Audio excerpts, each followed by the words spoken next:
Welcome to Gateways of technology.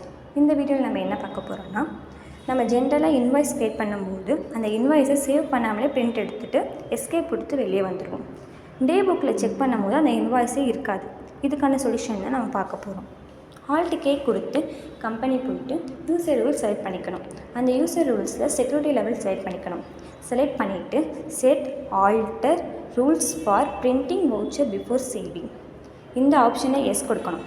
S கொடுத்த உடனே ஒரு ஸ்க்ரீன் ஷோ ஆகும். Allow the following voucher type, disallow the following voucher type, இந்த மாதிரி 2 ஆப்ஷன் ஷோ ஆகும். இந்த 2 ஆப்ஷன்லையுமே ஆல் வவுச்சர் டைப்பும் கொடுத்து சேவ் பண்ணிக்கணும்.